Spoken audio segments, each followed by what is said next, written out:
Lo primero que supe de él fue su muerte. Era la sombra más profunda de una derrota. El triste honor de una venganza. Decidí seguir su rastro.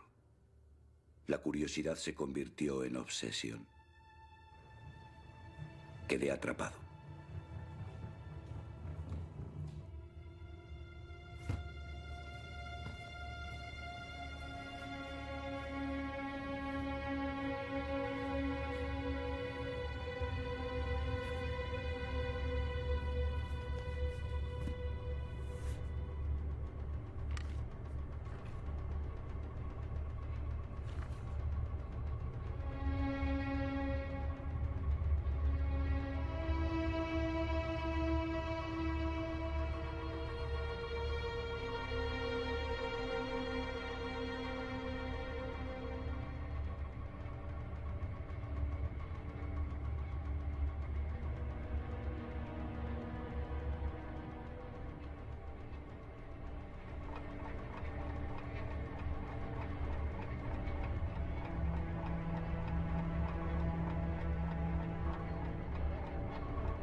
Huía de Madrid para salvar la vida.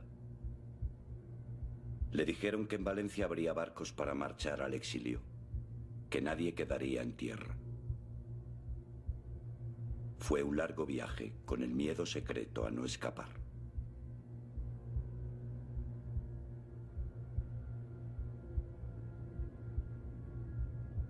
A Valencia no llegan barcos.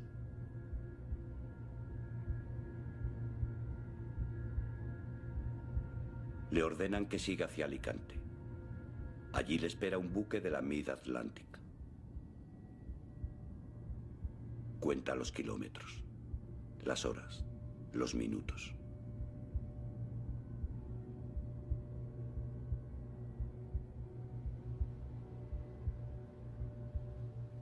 Llega tarde. El Marítim zarpó de madrugada.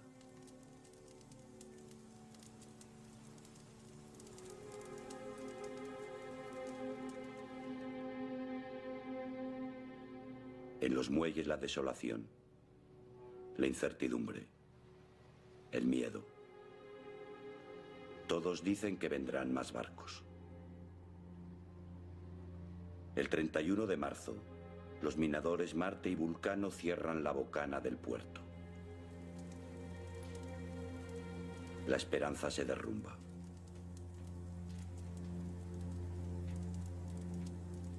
Esa noche comienzan los suicidios.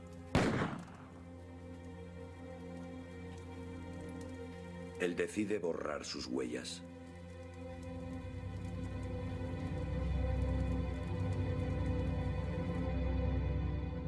Parte oficial de guerra del cuartel general. Sé que le detuvieron en las primeras horas del 1 de abril y que fue uno de los últimos en abandonar los muelles. Era un día frío de sol y de viento.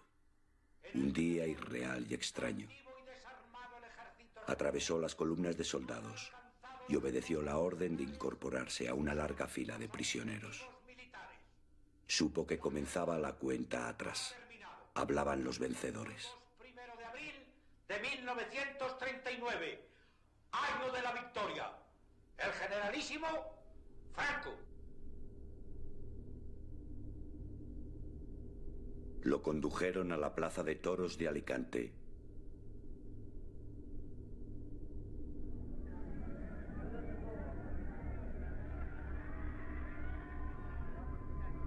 Se temió lo peor.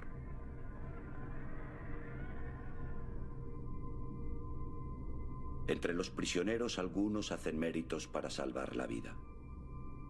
Uno de ellos, uno que causó estragos, le delata. Ese mismo día se comunica su captura a la jefatura de la policía militar.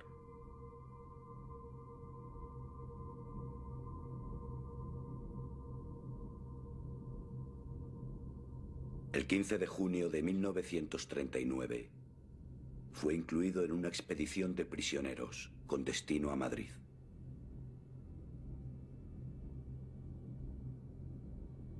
Sería conocida como la expedición de los 101, los más buscados, los más odiados, dirigentes políticos y sindicales, diputados, gobernadores, alcaldes, policías, periodistas.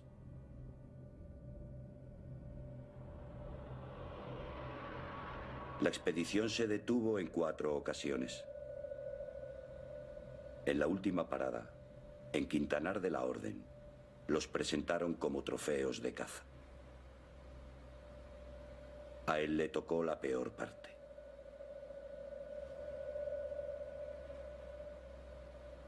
Felipe Sandoval, el doctor Muñiz, el más peligroso atracador y pistolero, un asesino y un gángster que muy pronto recibirá su merecido.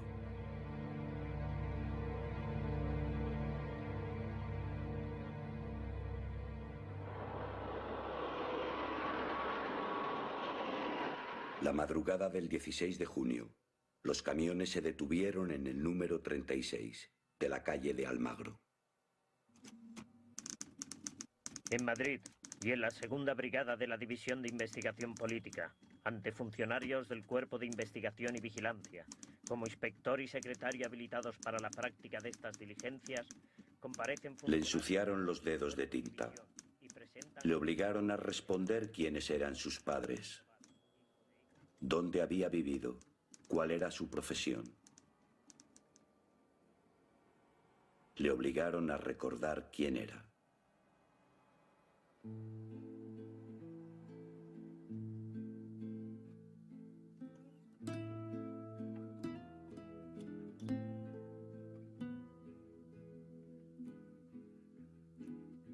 Nació en el barrio de las Injurias. El arrabal ocultaba su miseria en el fondo de un barranco. Estaba situado en el cruce de los paseos de las Acacias y Yeserías, muy cerca del Manzanares. Su madre, Luisa Sandoval, había nacido en Torrelaguna, de donde huyendo del hambre escapó a Madrid. Se ganaba la vida en los lavaderos del río. Tenía 25 años. El 4 de julio bautizó a su hijo en la iglesia de San Pedro el Real. Recibió el nombre de Felipe Antonio Emilio y tomó los apellidos de la madre, Sandoval Cabrerizo. Crecer en las Injurias era un duro aprendizaje.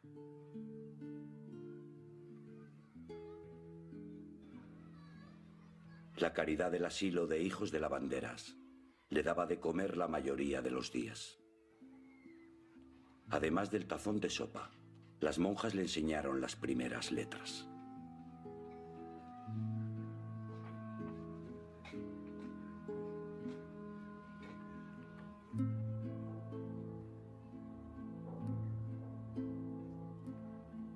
Tuvo también otros maestros: randas, descuideros, topos, la florinata del hampa madrileño. Ellos le enseñaron el mundo. La calle de Embajadores, la plaza de Peñuelas, la calle de Antonio López, las chozas de Arapiles, los tejares de Sixto, la casa del Cabrero, los Cuatro Caminos. el Hotel de la Tinaja. La calle de la verdad.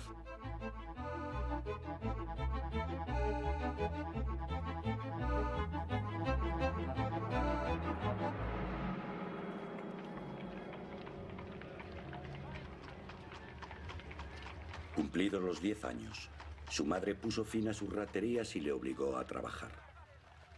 El hijo de X aprendió a humillarse para evitar el castigo. Aprendió a callar su hambre, a maldecir su origen.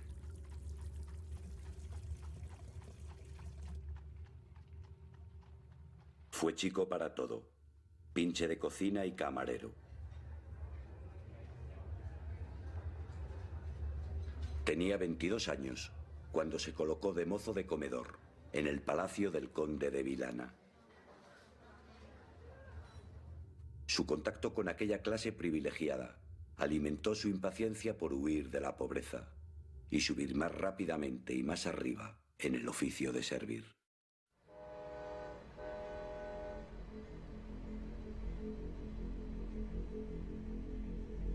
Llegó a París en enero de 1914. Había cumplido 28 años. Su primer retrato conocido tiene la fecha de estos días. Nada en él delata al hijo de las injurias. Un joven flaco y poco agraciado, pero de aspecto cuidado y con sombrero a la moda. Su mirada conserva todavía un cierto asombro, pero el gesto de su boca es ya serio y duro. Su rastro deja también una primera dirección, el 88 de la Avenue Bretel. Esta era la casa del general de Chilles, una oxidada gloria del ejército francés. Sandoval se incorporó a su servicio como ayuda de cámara. 3 meses más tarde se despidió y se colocó en el palacete del señor Fichot.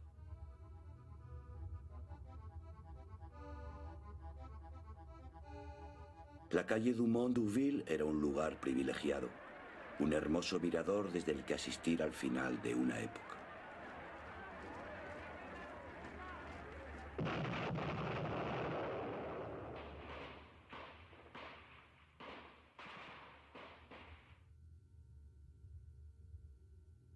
A comienzos de 1915, Sandoval alquiló un piso en el 62 de la Rue Saint-Dominique. Aquí se encuentra con su prometida, Germaine de Chilou. Ella tiene 27 años y se han conocido trabajando en casa del general de Chilles.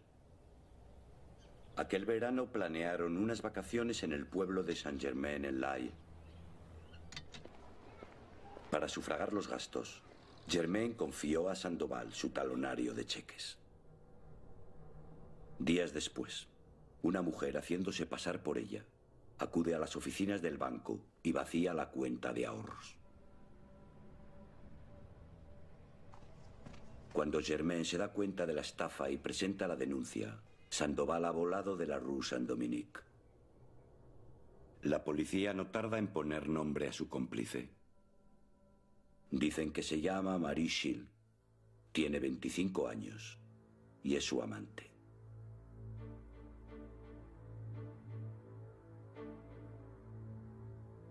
Las fugas producen vértigo, la extraña ilusión de cortar de golpe con los lazos del pasado y ver el mundo bajo una nueva luz.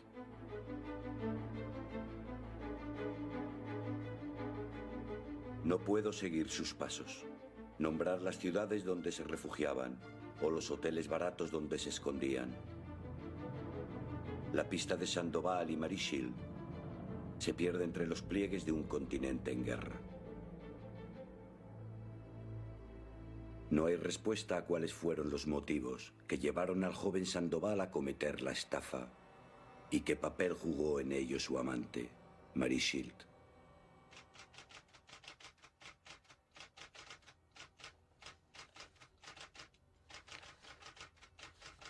Su rastro reaparece en la Nochebuena de 1919, 4 años después de su huida de París.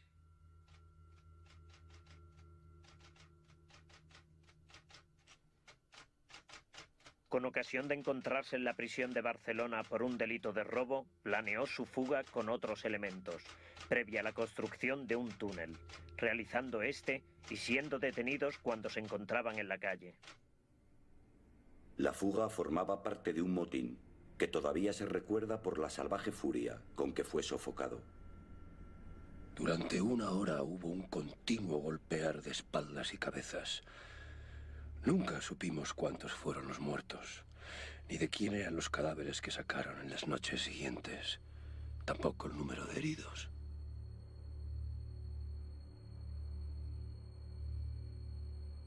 A Sandoval le desfiguraron el rostro. Toda su vida arrastró las secuelas de aquella tremenda paliza.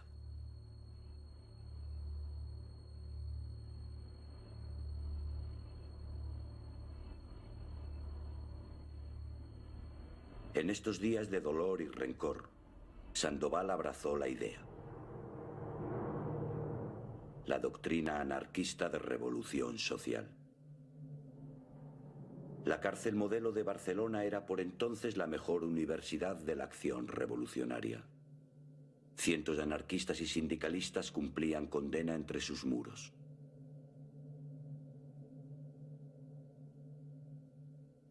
Lo que cautivó a Sandoval de sus enseñanzas no fueron las hermosas utopías, sino sus métodos de acción directa, su violencia legendaria. En ella vio la mejor herramienta para devolver los golpes recibidos.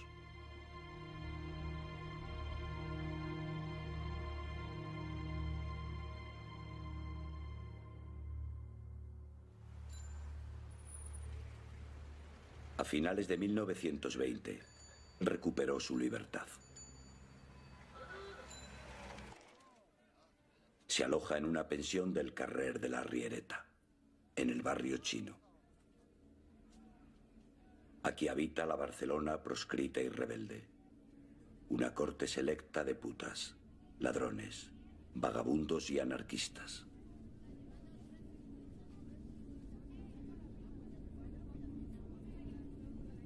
Muy cerca del barrio chino se encuentra el Café Español del Paralelo. Entre sus habituales, Sandoval descubre a lo más señalado del anarquismo barcelonés. Tampoco faltan criminales, traficantes y espías llegados de medio mundo. No hay mejor lugar para ponerse al día de lo que se cuece en la ciudad.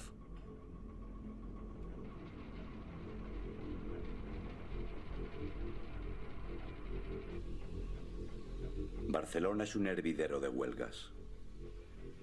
El fin de la Gran Guerra es también el fin de los grandes negocios de la burguesía catalana. Frente a los despidos masivos, los anarquistas no dudan en amedrentar a los patronos y asaltan sus cajas de caudales para sostener la lucha.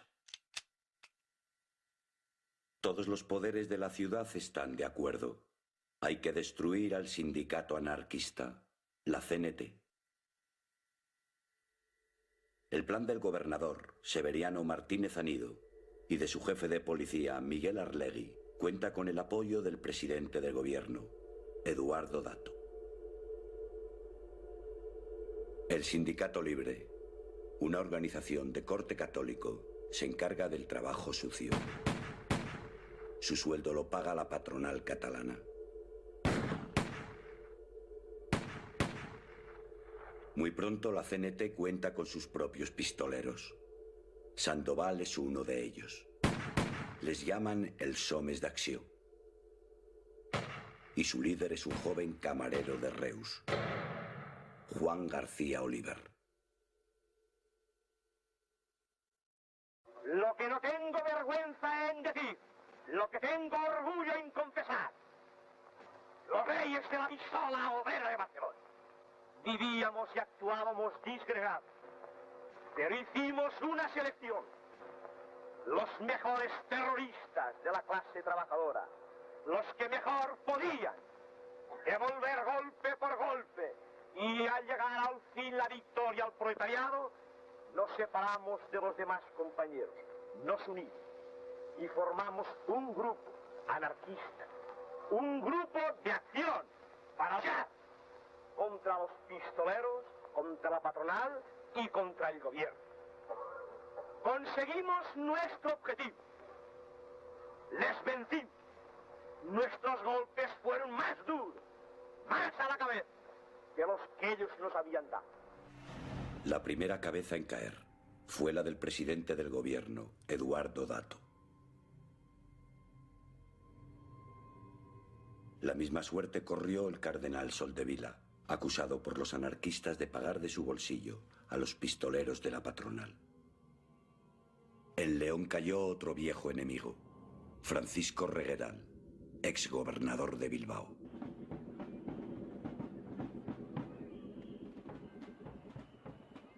La dictadura de Primo de Rivera llegó para salvar los muebles de un Estado que amenazaba hundirse. La CNT fue ilegalizada y los hombres de acción no tuvieron más remedio que elegir entre la cárcel o el exilio.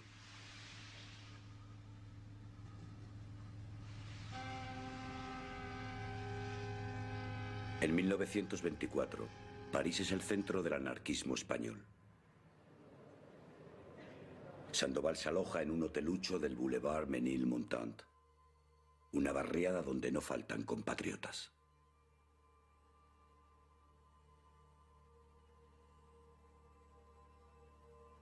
La policía francesa no le pierde de vista.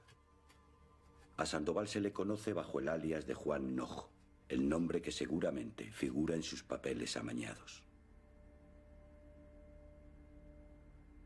Trabaja de albañil solador y está afiliado al sindicato de la construcción. Cuando acaba la jornada, es un agitador incansable.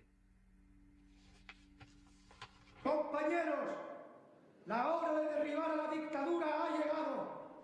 Nuestros presos se cuentan por centenares y los sindicatos siguen clausurados. Hay que preparar una insurrección en la frontera que desate la revolución en el resto de España. Sandoval acude a reclutar combatientes a la pequeña España de la Plaine Saint-Denis. Aquí se concentra gran parte de la emigración española.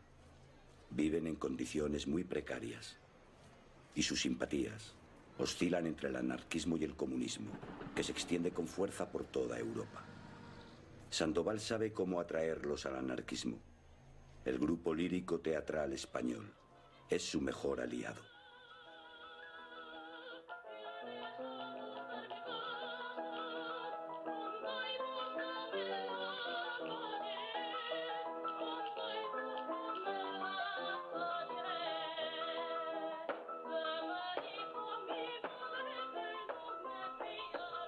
Al finalizar la actuación, habla Juan Nojo. Hermanos trabajadores españoles en Francia, la revolución es un hecho y traerá la verdadera amnistía para los presos y para los que tuvieron que huir de España para no ser carne de cañón.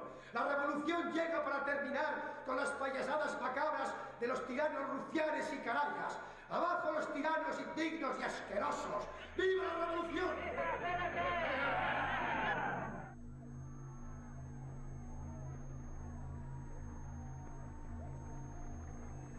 Mientras los mítines se suceden, las gestiones para la compra de armas se cierran en París. 30 francos por fusil y una dotación de 60 cartuchos. En octubre de 1924, la efervescencia revolucionaria se traslada a la calle.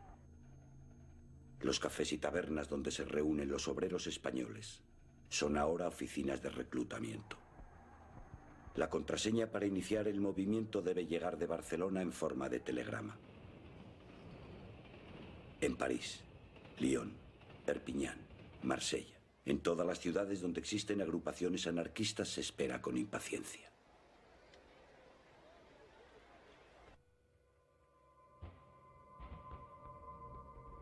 Fue una tentativa ingenua, torpe, todo lo que queráis.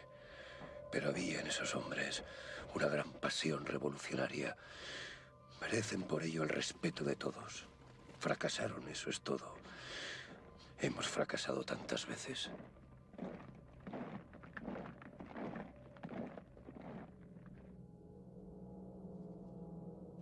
Sandoval está marcado. La policía sabe que es uno de los organizadores de la intentona de Vera de Bidasoa y que para burlar la vigilancia policial se ha escondido en el 24 de la Rue des Chauffoniers. Vive con una mujer llamada Eugenia Arroyo. Tiene 26 años y ha crecido en la emigración de Saint-Denis. Entre los compañeros la llaman la francesa. En mayo de 1925, el ministro del Interior decide acabar con la actividad de los anarquistas españoles. El día 19, Sandoval es detenido y conducido a la prefectura de policía. Se le ficha y fotografía. Tiene un plazo de 10 días para abandonar Francia.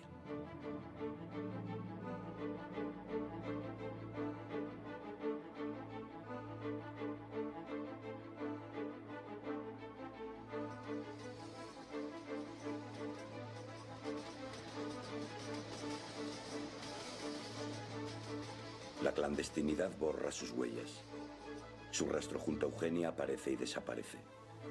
Tan pronto cruzan la frontera y se alojan en Barcelona, como regresan a París.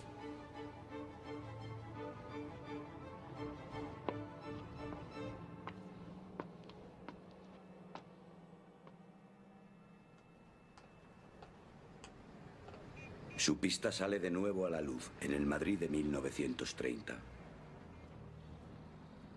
Viven en el barrio de Lavapiés, en el 64 de la calle del Amparo. La casa de su madre, Luisa Sandoval. El hijo que retorna ha cumplido 44 años. La cárcel y la clandestinidad le han castigado con una tuberculosis incurable, aunque su enfermedad no parece mermar su actividad revolucionaria. A menudo acude al Ateneo Sindical de la calle San Marcos. Aquí todos le admiran y respetan. El eco de sus pasos por París y Barcelona es su mejor aval. Pero el anarquismo madrileño no es el catalán. El Madrid obrero es de mayoría socialista. Y la CNT apenas reúne a 2000 afiliados. La clandestinidad y la represión les han dado un sello duro y combativo. Crecen con fuerza en los oficios más castigados. Son asamblearios y defienden la acción directa.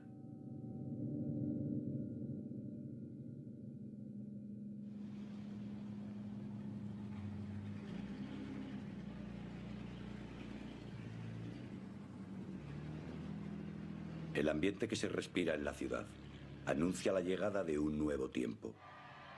La monarquía está desprestigiada y todos sus intentos por mantenerse a flote resultan estériles.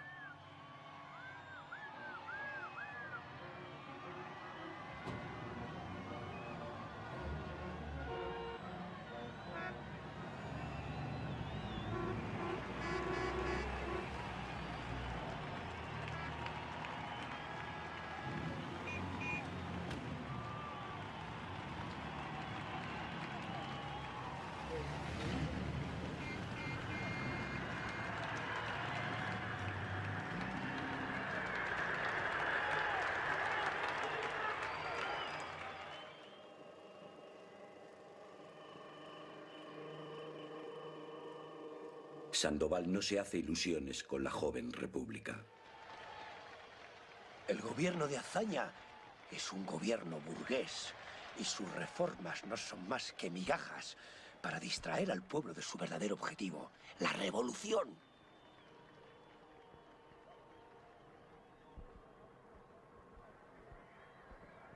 Apenas un año duró la paz social. En 1932 vuelven las huelgas y jornadas de lucha. Ante la contundente respuesta del gobierno, la CNT declara la guerra a la República. La acusan de antiobrera y represora. A su nueva estrategia la llaman gimnasia revolucionaria. Es el enfrentamiento directo contra el Estado, la conversión de la huelga en insurrección armada.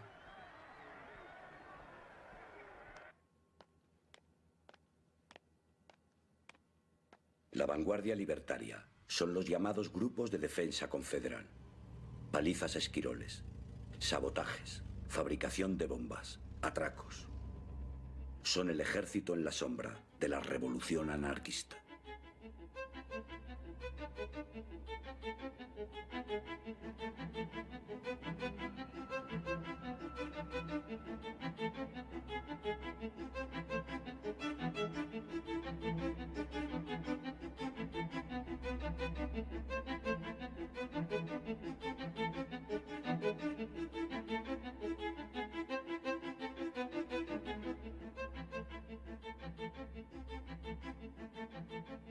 La especialidad de Sandoval son los atracos. Él los llama la expropiación del botín burgués.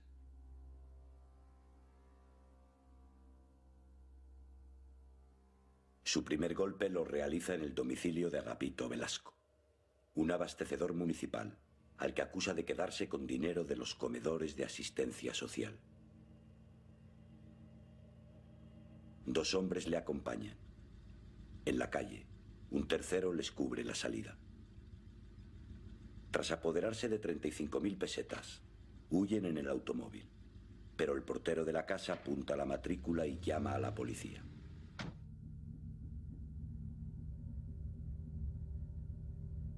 Horas después es detenido el chofer, Anastasio Rodríguez, el Gafas. Tras su declaración caerá el resto del grupo.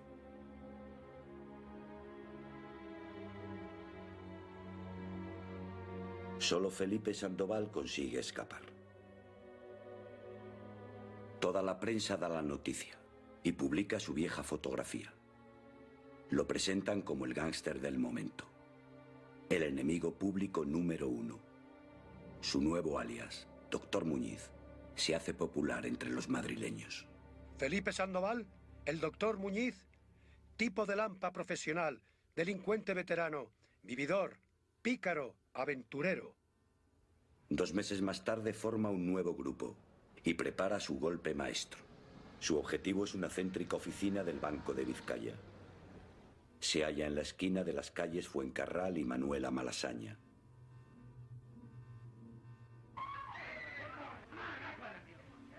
No tardan ni 10 minutos en completar la operación. La noticia salta a las primeras páginas de los periódicos. Madrid es comparado con Chicago y la República no lo puede permitir. En la Dirección General de Seguridad, el jefe de la Criminal de Madrid, Pedro Aparicio, ordena al comisario Antonio Lino la captura de los atracadores. La primera pista le llega con un chivatazo. 200 kilos de dinamita han sido transportados en taxi desde Sevilla a Madrid y están almacenados en un piso de la barriada de Cuatro Caminos. Las detenciones no se hacen esperar. En los interrogatorios, Lino descubre que los responsables del arsenal son también los autores del atraco al Banco de Vizcaya y pertenecen todos al sindicato CNT.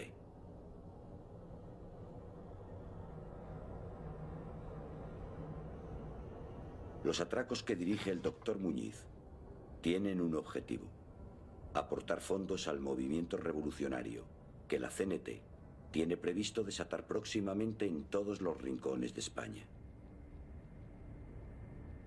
Gracias a estos golpes, se compran las armas en el mercado negro y se mantienen las fundiciones que fabrican explosivos.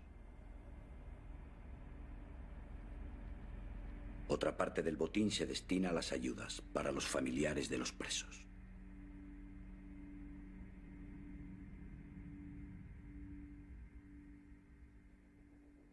La gimnasia revolucionaria del doctor Muñiz es incansable. A su siguiente víctima la escoge entre lo más selecto de la sociedad madrileña: el conde de Riudoms, Juan Pérez de Seoane. El viejo monárquico marcha al exilio para no vivir bajo una república que detesta. En el equipaje lleva sus pertenencias más valiosas. En la carretera de Burgos, Sandoval y sus hombres le cortan el paso y tras apoderarse del coche y el equipaje, huyen hacia Madrid. Días más tarde, la Guardia Civil da con el lugar donde se esconden los autores del asalto, una casa baja del barrio de Tetuán. Aunque Sandoval no se encuentra en la casa, su habitación es la primera en ser registrada. Tan solo encuentran sus herramientas de albañil, un par de viejos zapatos y la medicina olvidada en la mesilla de noche.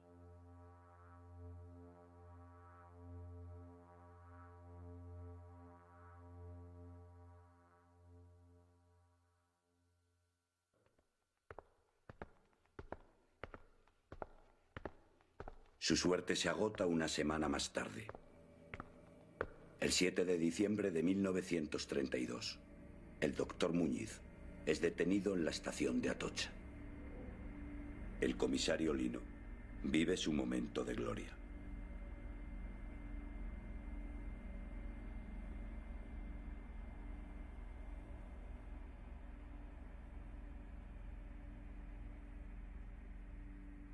Intento descifrar su rostro, leer en la mirada de sus ojos duros y resueltos. Toda la dureza de su expresión cuaja en el gesto de su boca. Está señalada por una profunda cicatriz que le atraviesa los labios. Su desproporcionada mandíbula le da un sesgo brutal. Es un rostro extraño, asimétrico y amargo.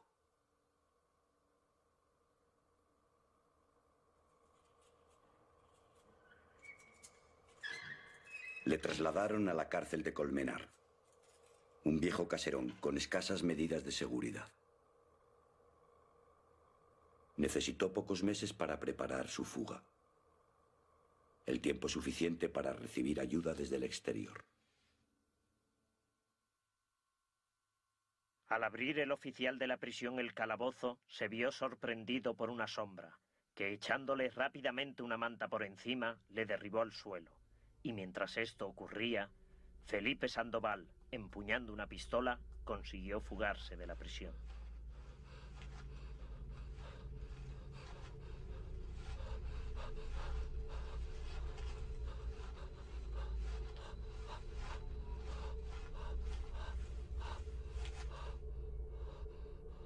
Tras pasar la noche vagando por los montes del Pardo, la Guardia Civil le sorprende al amanecer.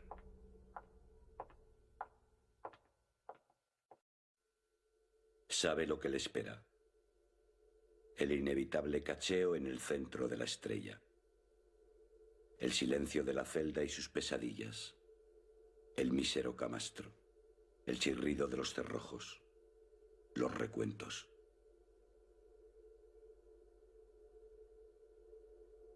De la Modelo no hay fuga posible.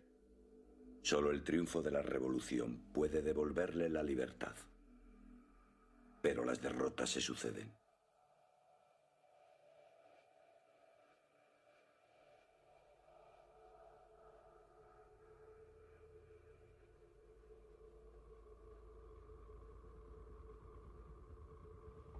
Su esperanza renace en Asturias. En octubre de 1934, miles de mineros, con pocas armas y mucha dinamita, toman Oviedo y proclaman el gobierno revolucionario.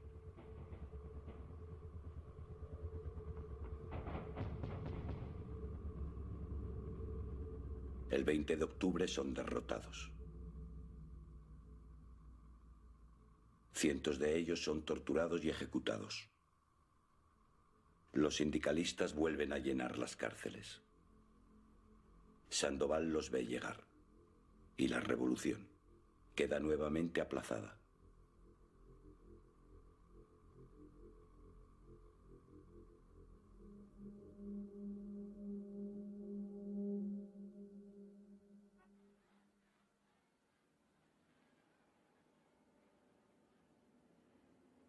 La victoria electoral del Frente Popular en febrero de 1936 no le sirvió de nada. Él no tuvo el privilegio de la amnistía. La ley no le consideró un preso político. Él era un atracador, un delincuente común, que cumplía su tercer año de presidio.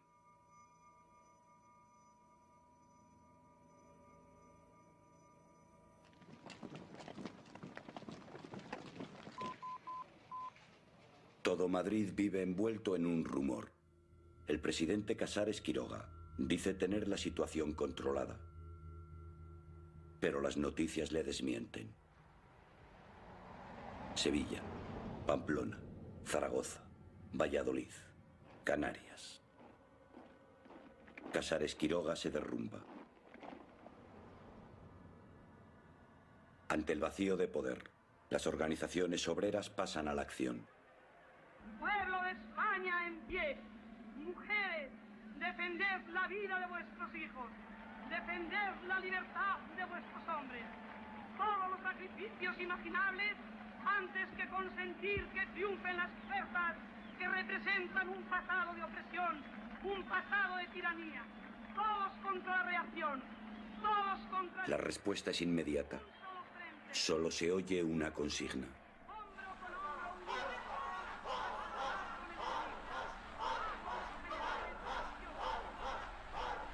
Al nuevo presidente, Diego Martínez Barrio, le llaman el campeón de los compromisos, pero su intento de pacto con los rebeldes es un fracaso. En la calle le acusan de traidor y exigen su dimisión. El tercer presidente de gobierno en esta larga noche, José Giral, da por fin la orden de armar al pueblo. Pero 5.000 fusiles no son suficientes. La mayoría de las armas se encuentran en el puesto de mando de la rebelión en Madrid. El cuartel de la Montaña.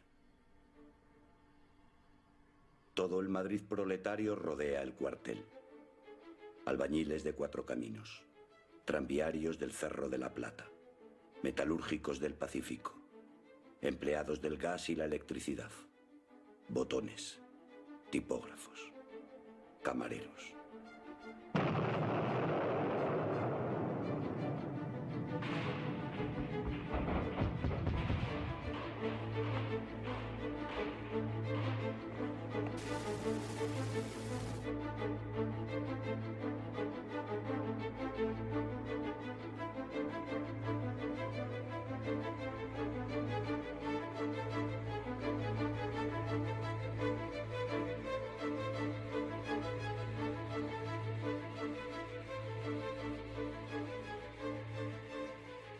A las 11:30 de la mañana del lunes 20 de julio, la sublevación militar en Madrid es derrotada. Por las fuerzas leales y milicias armadas ha sido tomado el cuartel de la Montaña, que era el más firme reducto que tenían los rebeldes en Madrid, al mando del general Fanjul. La República ha triunfado. ¡Viva la República! Vencieron. Muchos de ellos abandonarán sus oficios. Ahora son milicianos, el pueblo en armas.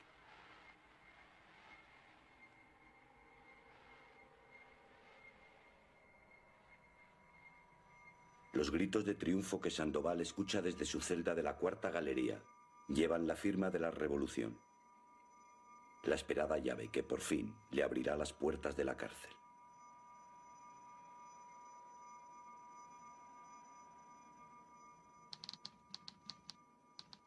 Le sorprendió la iniciación del glorioso movimiento nacional preso en la cárcel modelo de esta capital. Al iniciarse el movimiento, fue puesto en libertad en unión de los demás presos sociales.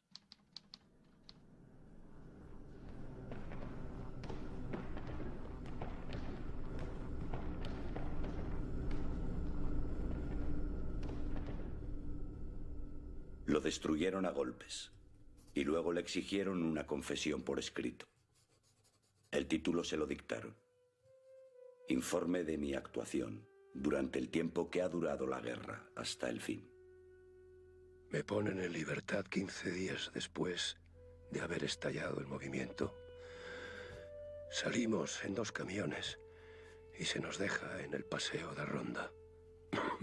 Yo tomo la dirección de la calle de la Luna para documentarme y me presento al secretario de la Federación Local.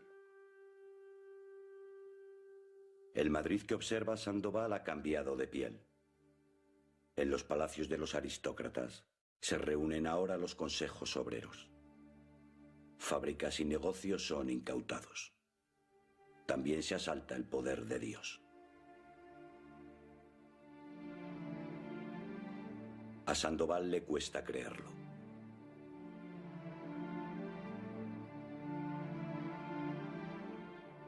La hora esperada del juicio definitivo a los patronos, ricos y explotadores.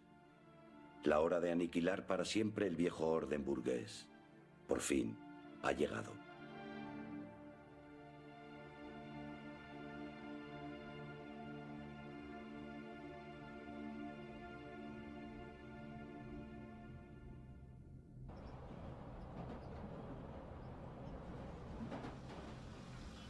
Sandoval recibe la orden de incorporarse al Comité del Cinema Europa. No puede tener mejor destino.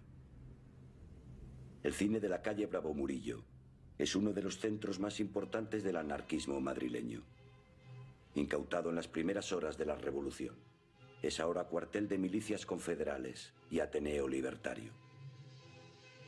En los jardines de su cine de verano se forman las columnas libertarias. Combaten en la sierra y son las primeras en lanzarse a la conquista de Guadalajara y Cuenca. Las manda el líder de los albañiles madrileños, Cipriano Mera.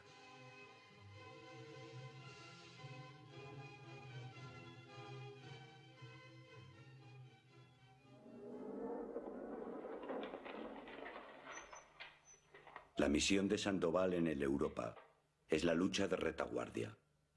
Forma parte de los grupos de investigación y vigilancia.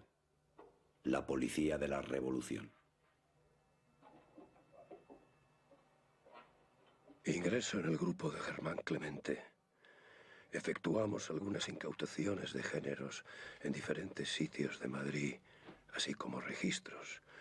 Y todo pasa al Cine Europa para alimentación y ropas para llevar a la sierra. A primeros de agosto, Sandoval forma su propio grupo. Lo primero que hacen es apoderarse de un espectacular Rolls Royce negro. Lo bautizan como el Rayo. Su misión es perseguir y acabar con los francotiradores, los pacos.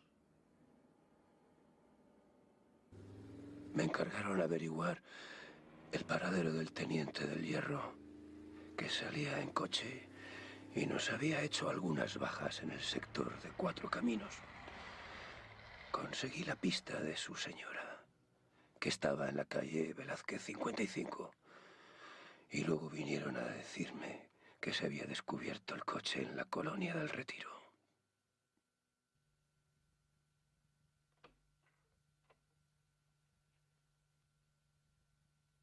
Todo lo que se hizo fue inútil. Doy fe que no se les maltrató. Se les sacó a la carretera de Francia, se les amenazó y en vista de que no se les podía sacar nada, cometí mi primer doble crimen.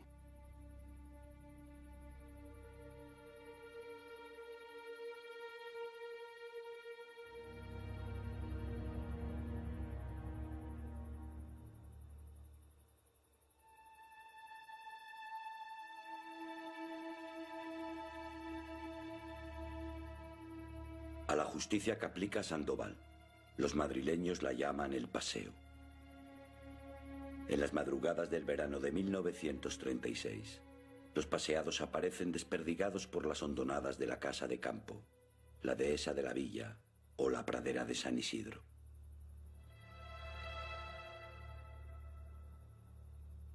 Su retrato se incorpora a los libros que los familiares pueden consultar en el Ministerio de Gobernación. Mirarlo es un aterrador viaje.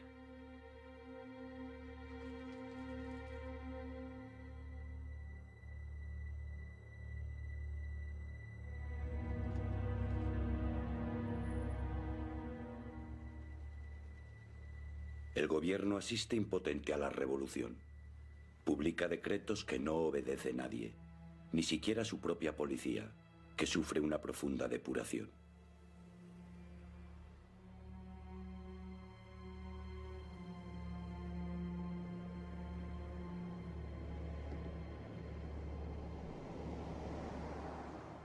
Sandoval lo tiene claro.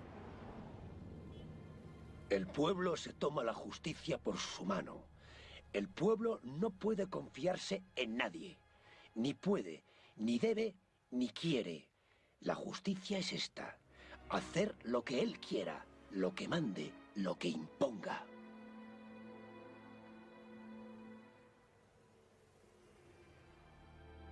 El orden de la retaguardia lo ejercen ahora partidos y sindicatos. Además de sus milicias, tienen sus propias prisiones y comisarías. Los madrileños las llaman checas, y existen cerca de 200 en todo Madrid.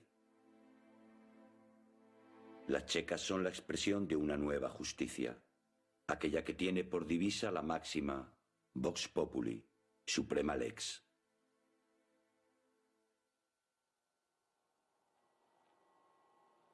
A mediados de agosto, Sandoval se incorpora junto a su grupo del Europa a la checa más temida de Madrid, la checa de Fomento. Representantes de todas las organizaciones políticas y sindicales forman parte de sus tribunales. Las condenas, registros y detenciones las ejecutan numerosas brigadillas, con un responsable a la cabeza. El hombre fuerte de la CNT en Fomento es Benigno Mancebo. A sus 30 años tiene ya un largo recorrido como hombre de acción. Sandoval será uno de sus hombres de máxima confianza.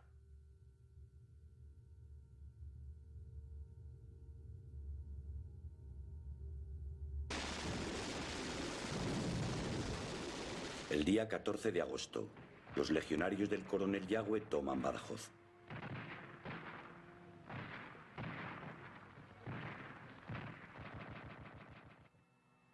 En la Plaza de Toros, encierran a cerca de 2000 prisioneros republicanos.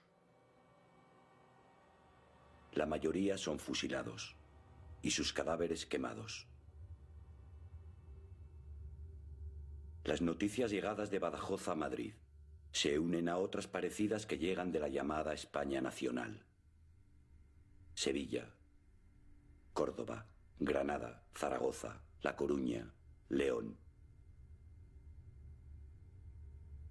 Una brutal represión ciega la vida de todo el que no comulga con el alzamiento militar.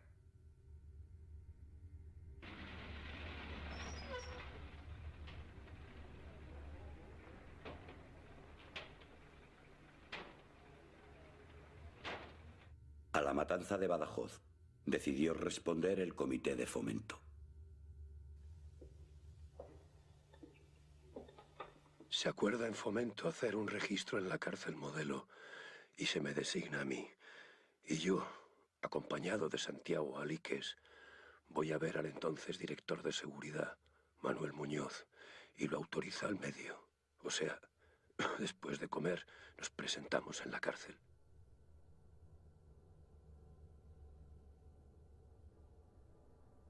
En las galerías de la Modelo se encuentran un millar largo de jefes y oficiales del ejército. Hay también numerosos políticos destacados de la derecha, ya sean falangistas, monárquicos o republicanos. Ninguno ha sido todavía juzgado. La cárcel Modelo no tiene secretos para Sandoval. Los funcionarios de prisiones que atemorizados le abren ahora los rastrillos de la cárcel. Conocen bien al doctor Muñiz. Más de uno, recordando el trato que le ha dado, le observa ahora con verdadero terror.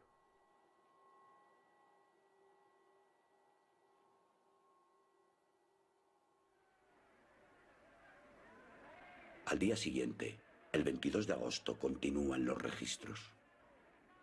A media mañana los presos comunes de la Cuarta Galería se amotinan y exigen su libertad inmediata. Entre ellos se encuentran algunos viejos amigos de Sandoval, como el Canalejo o el líder cenetista González Marín, que arrastran largas penas de presidio. Cuando Sandoval se presenta ante ellos, lo hace escoltado por una corte de milicianos de la Europa.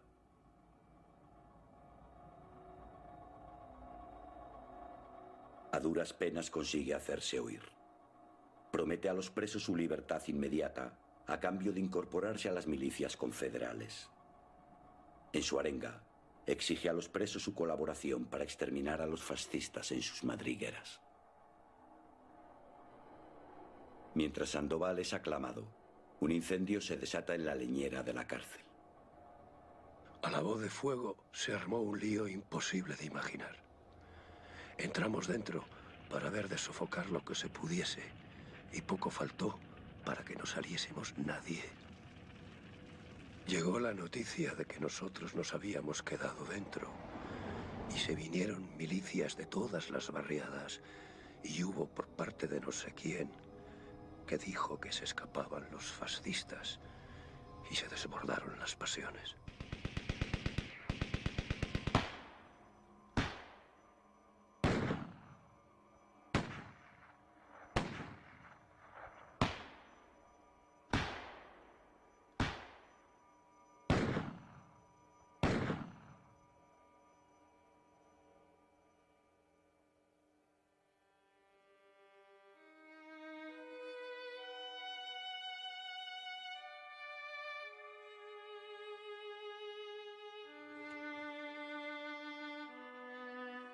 Quiero hacer constar que no tiré un solo tiro en tan lamentable suceso.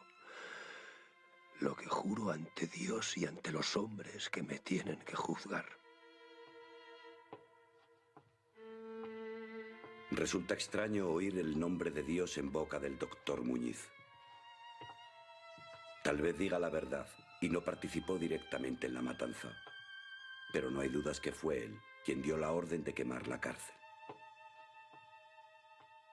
Seguir su rastro en este verano es contemplar un rosario de cadáveres. Un largo e interminable ajuste de cuentas con todas las injurias de su pasado.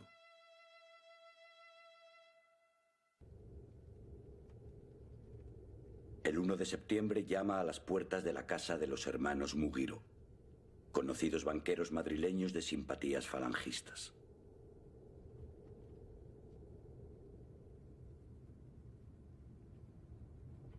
Mientras registra cajones y archivos de los despachos, recibe una llamada telefónica. Le habla Manuel Muñoz, director general de seguridad. Me ordenó que aquello quedaba a su disposición y a la del Ministerio de Gobernación. El inventario que hicieron ascendía a 85 millones de pesetas. ¡Qué lástima! ¡Cómo me pesa! Y todo para esa gente. Si empezara de nuevo. Pero, ¿qué digo? Cualquiera diría que deliro. Aquella fue la mayor incautación económica de la guerra. Los hermanos Mugiro custodiaban los fondos de innumerables órdenes religiosas. La escuadrilla del Amanecer, de la Dirección General de Seguridad, se llevó todos los honores. Sandoval vio las orejas al lobo. El gobierno recuperaba rápidamente sus resortes de seguridad y la revolución retrocedía. Los días de Fomento tocaban a su fin.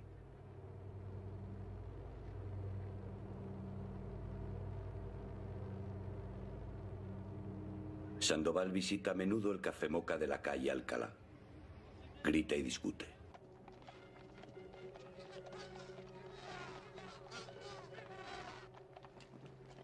Las noticias del avance de los fascistas le queman la sangre. 4 columnas avanzan imparables hacia Madrid. El ejército del pueblo, las milicias, no resisten el empuje de un ejército profesional y bien armado. Las líneas republicanas se derrumban unas tras otras.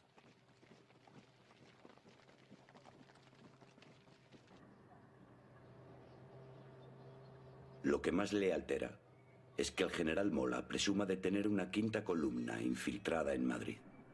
Él no tiene dudas que es verdad. Dice que Madrid fue siempre plaza fuerte del jesuitismo, de la aristocracia, de generales traidores, de parásitos que chupan del Estado. Un enemigo de siglos emboscado en la administración, en los tribunales, en los bancos, en las direcciones y gerencias.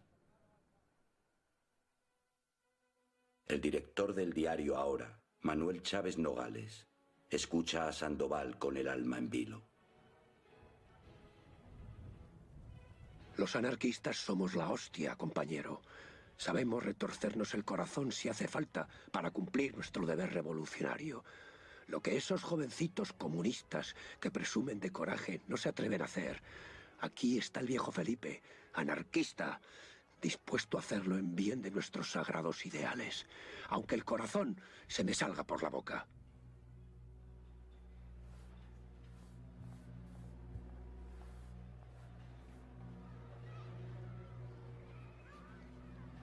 Madrid es una ciudad sitiada. Solo la carretera de Valencia le une al resto de la España republicana.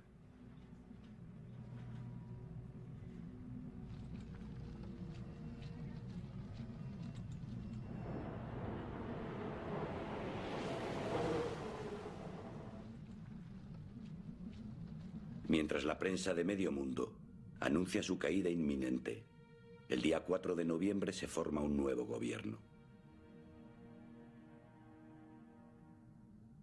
4 cenetistas se incorporan a él.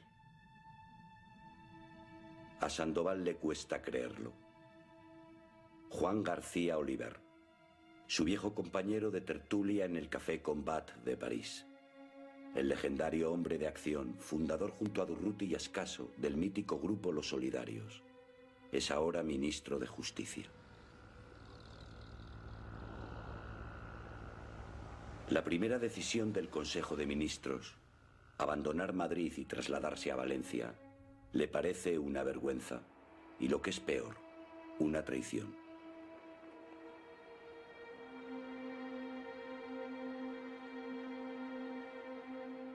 En la calle Serrano se encuentra el Estado Mayor de la CNT madrileña, el llamado Comité de Defensa Confederal.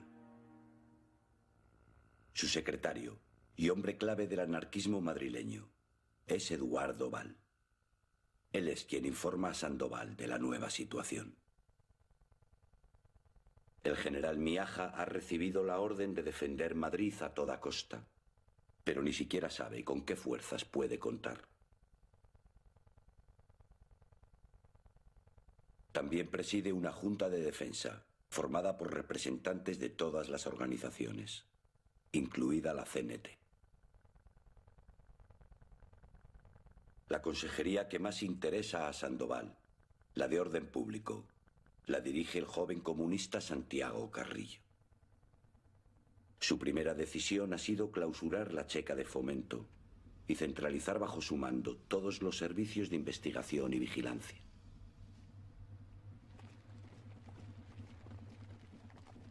La noticia le amarga. Es un nuevo paso atrás. Los comunistas ganan terreno por días y su propaganda, eficaz y masiva, les presenta como los héroes del momento.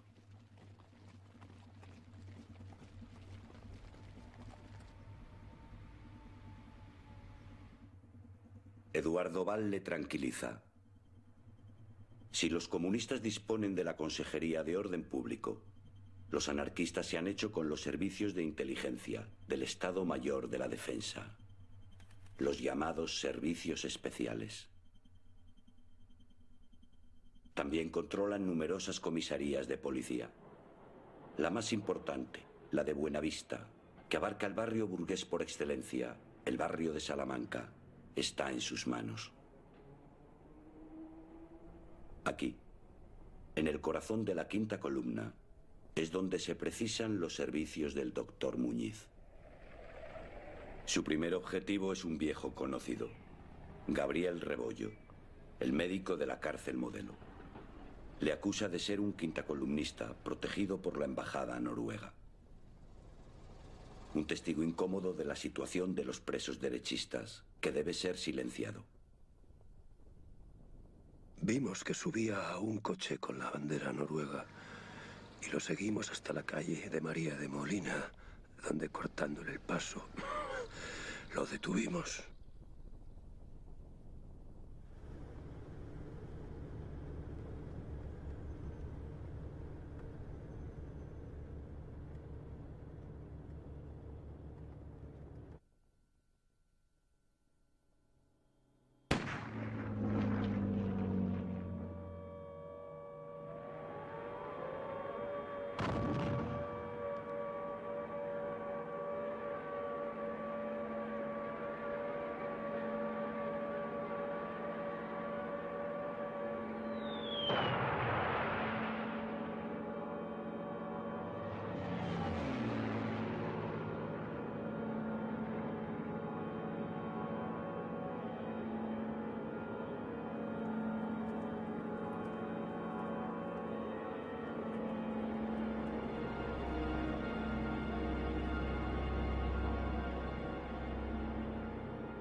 Madrid se desgarra bajo las bombas. Los aviones alemanes dejan caer también miles de octavillas. Madrileños, sabed que cuanto mayor sea vuestra resistencia, mayor será el castigo.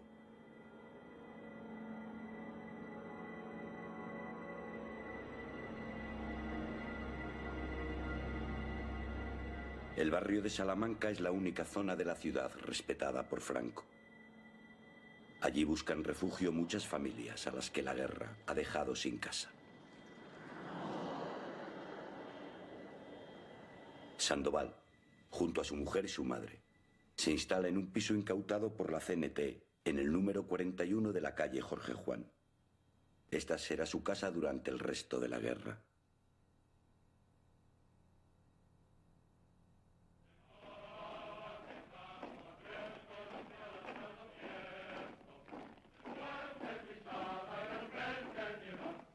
Las horas de la ciudad parecen contadas. Miles de hombres bajan a defenderla a las trincheras.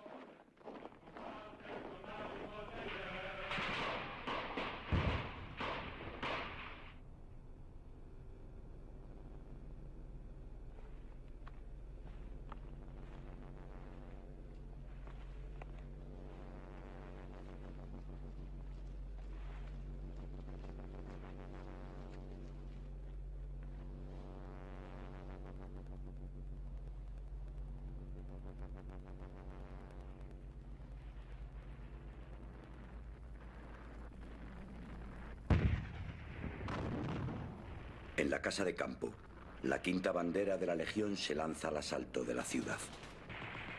Su intención es atravesar el río Manzanares y penetrar en Madrid por el Parque del Oeste. Sufren un duro castigo. Hoy los milicianos no huyen, no temen los gritos de los moros. Cada centímetro de tierra lo defienden hasta la muerte. Lo mismo sucede en Villaverde, en Usera, en el puente de Toledo.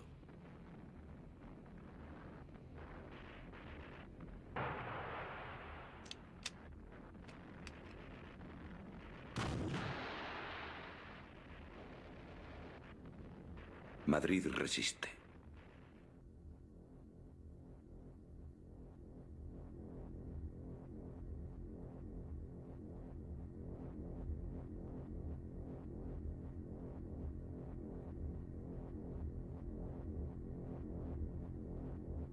Todos los muros de la ciudad lo exigen. Hay que proteger las espaldas de los héroes. La quinta columna debe ser aplastada.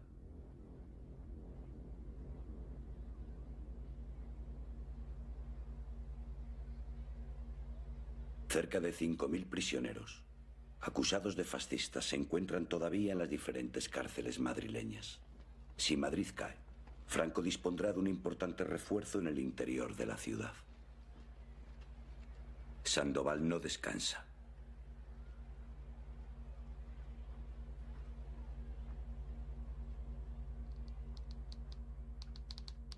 Simultáneamente con el comité de la cárcel, actuaba un tribunal que se llamaba de la muerte. El presidente era Sandoval. Por las noches, los componentes del tribunal se emborrachaban, bajaban unos cuantos presos y tras un somero interrogatorio los mandaban a la sala número 1 o a la sala número 2. Los de la primera eran fusilados, los de la segunda conservaban la vida por lo pronto. Las decisiones las tomaban por puro capricho.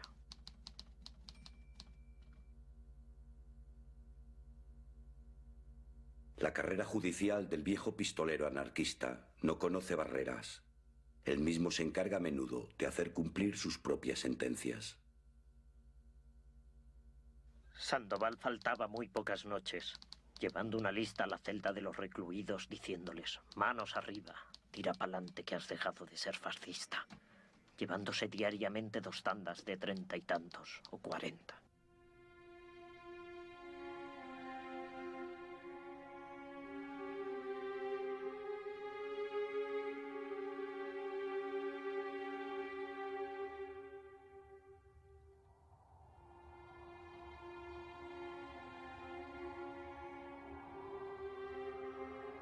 En este noviembre húmedo y lleno de niebla, heroico y miserable, Madrid se desangra sin remedio.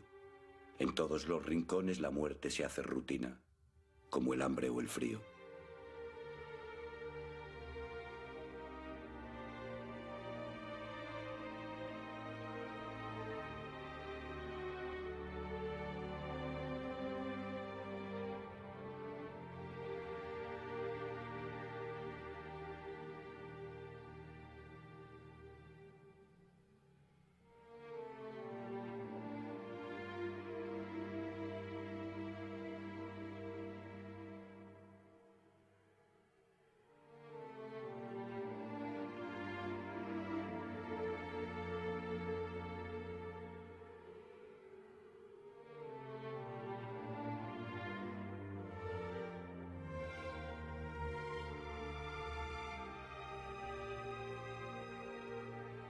El día 20, Sandoval queda sobrecogido. Durruti, llegado de Aragón para defender Madrid, ha sido herido de muerte en la ciudad universitaria y agoniza en una habitación del Hotel Ritz. Sandoval le conoce desde los lejanos días de París. El día anterior le saludó en el Cine Europa, donde ahora se acuartelan sus hombres. Su muerte es un duro golpe para toda la organización confederal.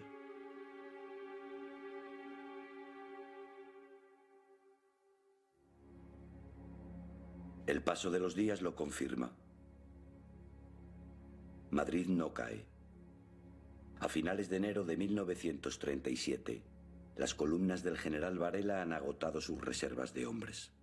Franco decide entonces suspender el asalto a la ciudad. Madrid le ha derrotado.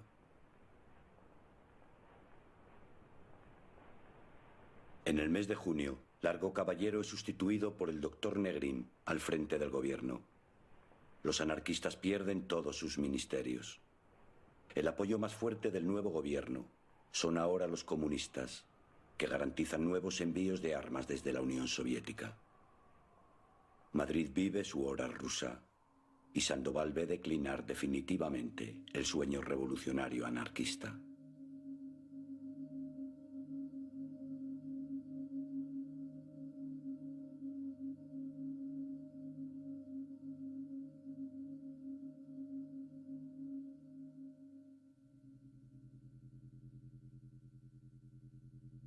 En estos días, la CNT madrileña le ordena incorporarse a un comité de requisas artísticas.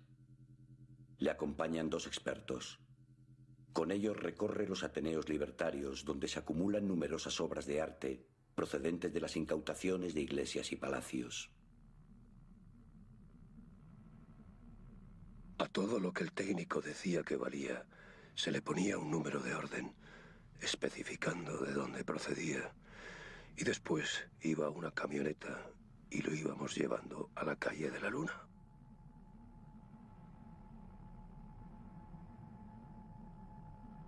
Una vez clasificadas las obras, se seleccionan las de mayor valor y clandestinamente se transportan a Francia. En París, Sandoval vende las obras en el mercado negro. El dinero se destina a la compra de armas.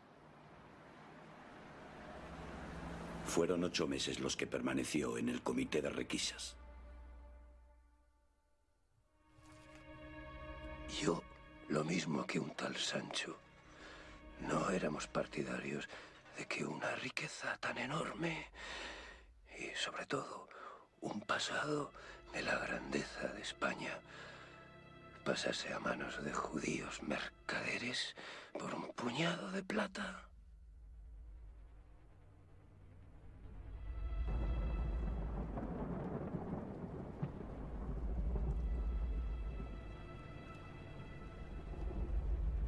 A principios de 1938, Benigno Mancebo se reunió con Sandoval en el Comité de Defensa. Le echa en cara su abandono de las tareas de limpieza de retaguardia. Mancebo me dice que soy un impostor y regañamos seriamente. Y desde ese momento se acaba mi actuación policial momentánea y se me destina a la sección de estadística secreta del Comité Nacional de la CNT. Trabajo largo y penoso y de mucho tacto, para lo que con franqueza no reúno condiciones, pero se empeñan. Esta sección era el máximo órgano de inteligencia de la CNT, su servicio de espionaje particular, desde el que hacer frente a la hegemonía comunista. El trabajo consistía en recopilar datos contra todos los políticos de altura, así como militares. Pero en el momento que se ponía en práctica algo, o se quería manejar algún hilo de la tela de araña que tendíamos, nos la deshacía la misma organización. Así resultaba que no se hacía nada práctico y los comunistas seguían imperando en todas partes.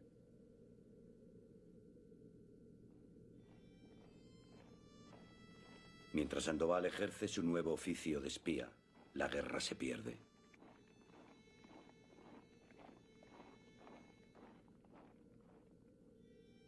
Los mítines anarquistas a los que acude le parecen el canto del cisne.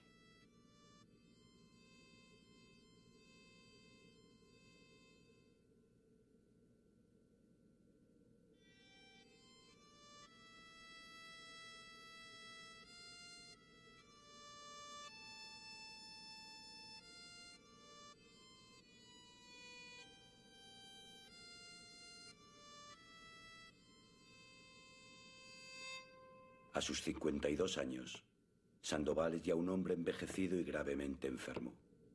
El verdugo al servicio de la revolución.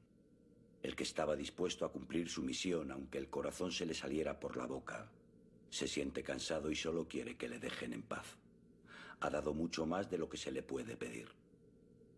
Sabe que su enfermedad avanza y que acaso no le queden muchos meses de vida.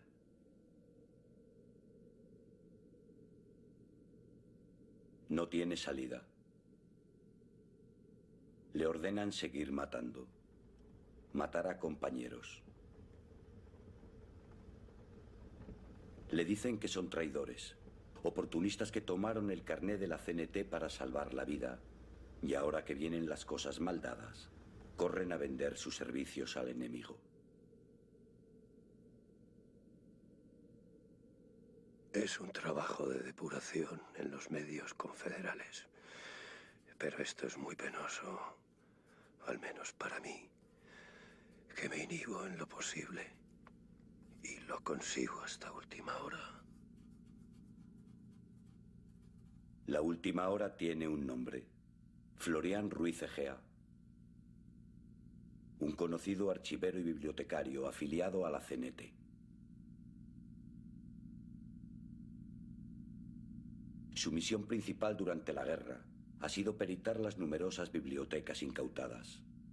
Ahora el Comité de Defensa dice tener pruebas de su traición, de su colaboración estrecha con la Quinta Columna.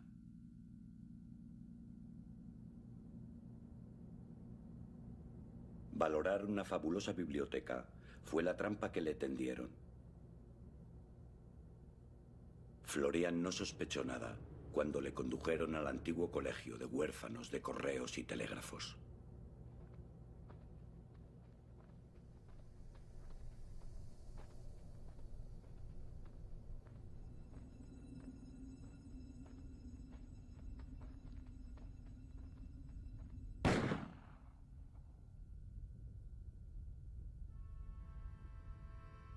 Nos sorprendió la rendición en todas estas cosas.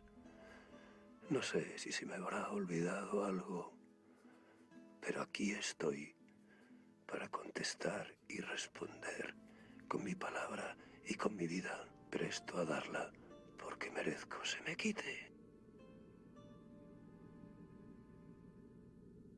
Si Felipe Sandoval pensaba que los policías se iban a dar por satisfechos, se equivoca. Quieren más detalles, fechas, lugares, nombres.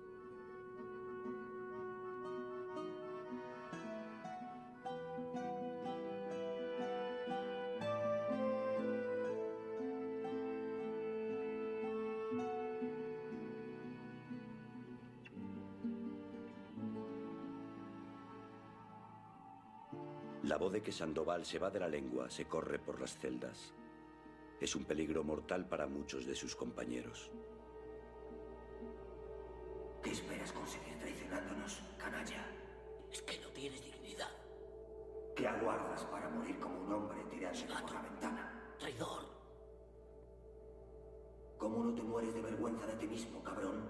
Mátate. Mátate. Mátate. Mátate.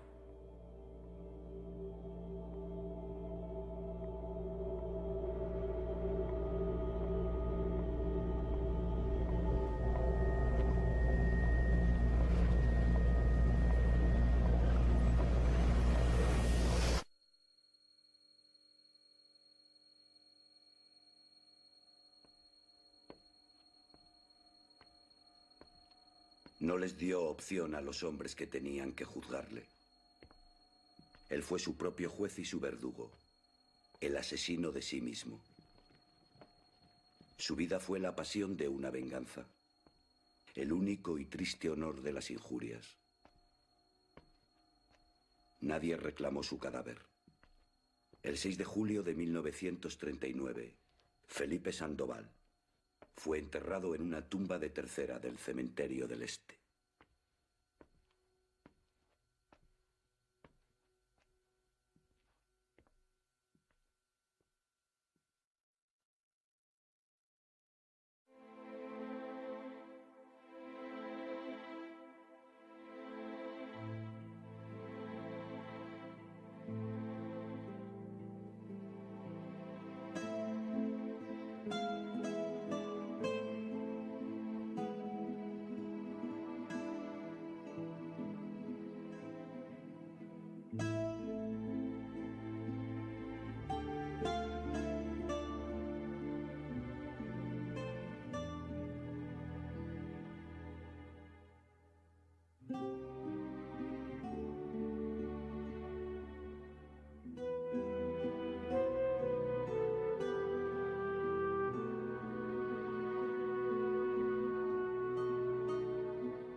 En la última parada, en Quintanar de la Orden, los presentaron como trofeos de caza.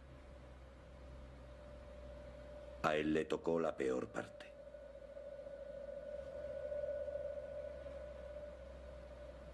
Felipe Sandoval, el doctor Muñiz, el más peligroso atracador y pistolero, un asesino y un gángster que muy pronto recibirá su merecido.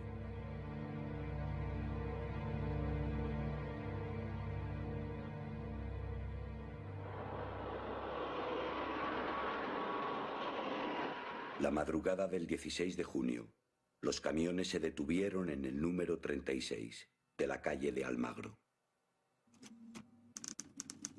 En Madrid y en la segunda brigada de la División de Investigación Política, ante funcionarios del Cuerpo de Investigación y Vigilancia, como inspector y secretario habilitados para la práctica de estas diligencias, comparecen... Le ensuciaron los dedos de tinta. Le obligaron a responder quiénes eran sus padres, dónde había vivido, cuál era su profesión. Le obligaron a recordar quién era.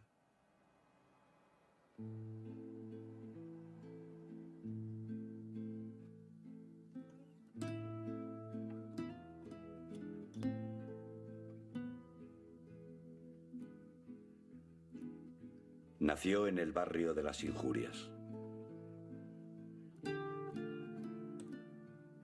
El arrabal ocultaba su miseria.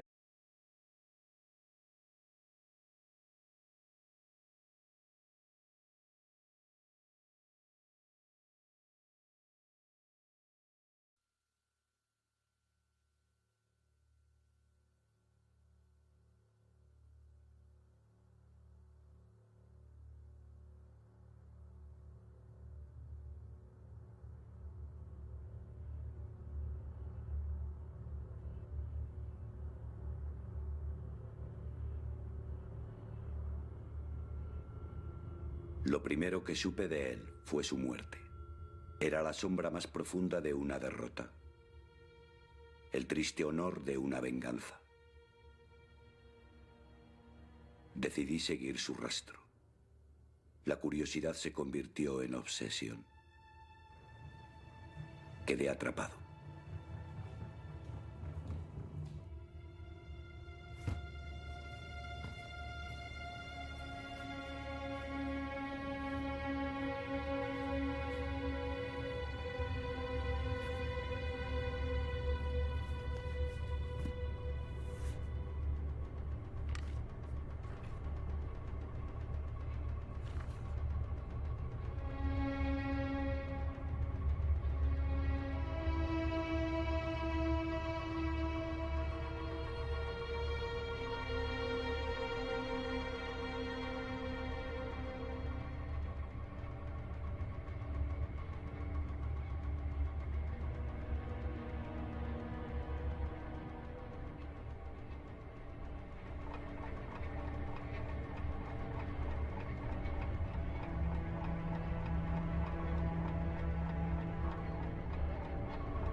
Huía de Madrid para salvar la vida.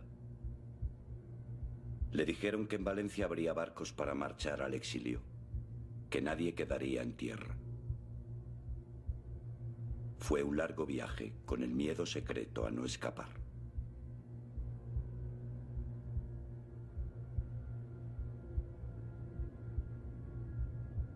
A Valencia no llegan barcos.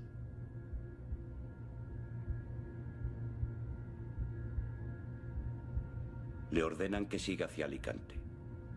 Allí le espera un buque de la Mid-Atlantic.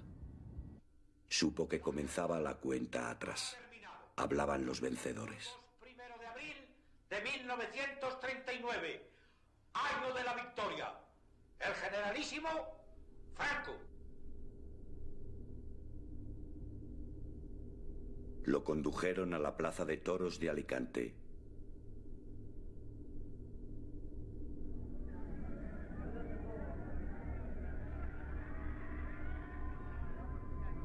Se temió lo peor.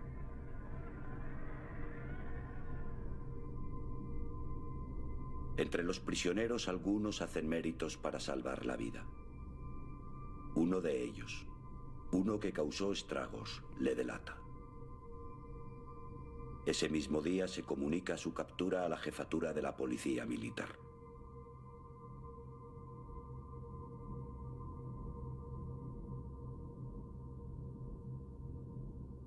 El 15 de junio de 1939 fue incluido en una expedición de prisioneros con destino a Madrid.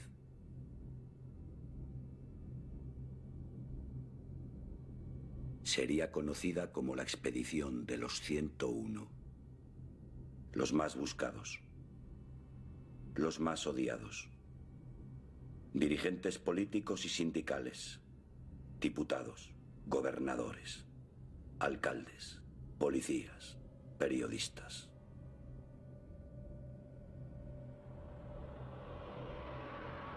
La expedición se detuvo en 4 ocasiones.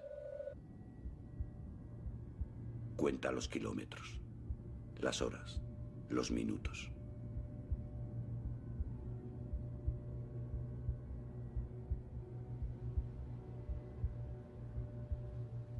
Llega tarde. El Marítim zarpó de madrugada.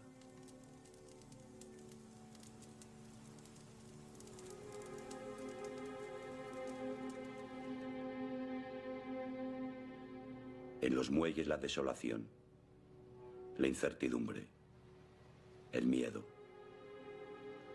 Todos dicen que vendrán más barcos. El 31 de marzo, los minadores Marte y Vulcano cierran la bocana del puerto. La esperanza se derrumba.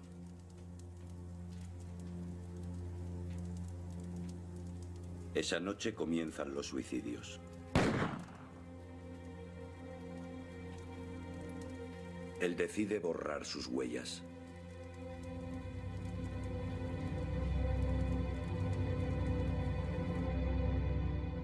Parte oficial de guerra del cuartel general. Sé que le detuvieron en las primeras horas del 1 de abril y que fue uno de los últimos en abandonar los muelles.